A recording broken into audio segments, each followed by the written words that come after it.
अब जैसे ही उन लोगों ने खजाने को हाथ लगाया, खजाने पर बनी हैवान की मूर्ति जाग गई और ये लोग उसे देखकर डर गए और वहां से भागने लगे। इधर ये हैवान वहां से उतरकर इनका पीछा करने लगा। हैवान के सामने ये सभी लोग बच्चे की तरह दिख रहे हैं और ये उससे बचने के लिए अपनी जहाज में बैठकर उस जहाज को जल्दी जल्दी वहां से ले जाने लगे। लेकिन ये हैवान इनका पीछा करते करते बिल्कुल इनके सामने आ गया। इधर ये लोग अपनी जहाज उसी की तरफ ले जा रहे हैं। तभी ये हैवान नदी के बिल्कुल बीचों बीच आकर इनके सामने खड़ा हो। वो पत्थर का हैवान टोलस समुद्र के बीचों बीच खड़ा होकर उन आर्गोनॉट्स के जहाज को पकड़ लेता है। तभी वे सभी लोग अपनी जान बचाने के लिए उस जहाज से गिरते हुए समुद्र में कूदने लगते हैं। इधर ये पत्थर का हैवान उनकी जहाज को तोड़कर उस समुद्र में डुबो देता है और उन सभी सैनिकों को डूबता हुआ देखकर कुछ देर बाद वहां से चला जाता है।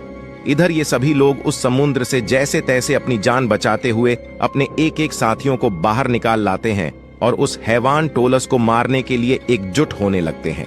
अब वो लोग उस पत्थर के हैवान टोलस को देखकर भागने लगते हैं, लेकिन जेसन उन्हें उस हैवान से सामना करने के लिए बोलता है और वो लोग उस हैवान टोलस को मारने के लिए एकजुट हो जाते हैं और उस पर हमला करने चले जाते हैं। लेकिन ये लोग उस हैवान के सामने बच्चे की तरह दिख रहे हैं और उस पर पत्थर फेंककर उसे मारने की कोशिश कर रहे हैं। इसी बीच वो हैवान अपने पैरों से दबाकर इन्हें मारने की कोशिश करता है, लेकिन वो लोग वहां से भाग जाते हैं। तभी एक सैनिक उसके पैरों पर वार करता है। उसी वक्त जेसन को उसके पैरों के नीचे एक ढक्कन दिखाई देता है और वो दौड़ता हुआ जाकर उस ढक्कन को खोल देता है। तभी उस शैतान के पैरों में से धधकता हुआ अंगार निकलने लगता है, जिससे वो शैतान तड़पने लगता है और खोखला होकर जमीन पर गिर पड़ता है। अब जेसन हेरा से समुद्र में जाने के लिए रास्ता पूछता है। तभी हेरा अपनी आंखें खोलकर उत्तर दिशा की ओर फिनिश को तलाश करने का निर्देश देती है, जो कि अंधा हो चुका है। इधर फिनिश अंधा हो चुका है और खाना खा रहा था। तभी वहां कुछ खतरनाक विड़ाएं वहां आकर उसे परेशान करती हैं और उसे मारकर उसके सभी खानों को बर्बाद कर देती हैं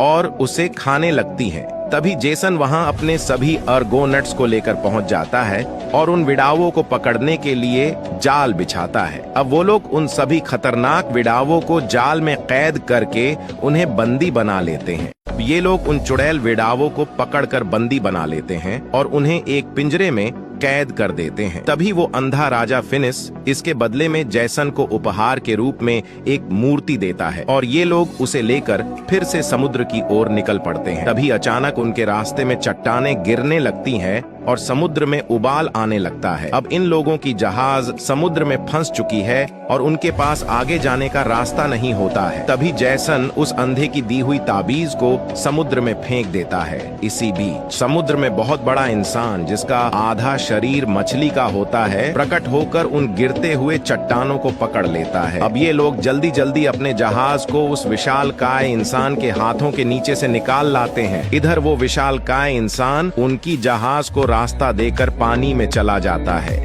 अब ये लोग समुद्र में अपनी जहाज को लेकर जा रहे थे। इसी बीच समुद्र में उन्हें कुछ दिखाई देता है। तभी जेसन दौड़ता हुआ जाकर समुद्र में कूद जाता है। इसी बीच पीछे से एक और सैनिक समुद्र में चला जाता है। अब ये लोग तैरते हुए वहां पहुंचकर देखते हैं कि एक राजकुमारी बेहोश पड़ी है और ये लोग उसे अपनी जहाज पर उठा लाते हैं। अब जेसन उस राजकुमारी को पिलाने के लिए एक ग्लास में जूस लेकर जाता है। इधर ये राजकुमारी जेसन को देखकर हैरान होती है और उठकर बैठ जाती है और जेसन से इस घटना के बारे में पूछती हैं। तभी जेसन बताता है कि आपकी जहाज बर्बाद हो गई थी और हमने आपको बचाया। अब ये सुनकर उस राजकुमारी के दिल में जेसन के लिए प्यार उठता है और वहाँ बिल्कुल अंधेरा हो जाता है। अब ये लोग समुद्र के रास्ते होते हुए एक गुफा में पहुंच चुके हैं। तभी जेसन दौड़ता हुआ उस गुफा में चला जाता है और पेड़ पर टंगे सोने के चमचमाते हुए जानवर को देखकर खुश हो जाता है। लेकिन वो जैसे ही उसे हाथ लगाता है, एक शैतान हाइड्रा गुफा से बाहर निकलकर उस पर हमला कर देता है, जिसने उसके एक साथी को मार दिया होता है। अब वो शैतान उसे फेंक कर जेसन पर हमला कर देता है, लेकिन जेसन उस हाइड्रा से बहादुरी से लड़ते हुए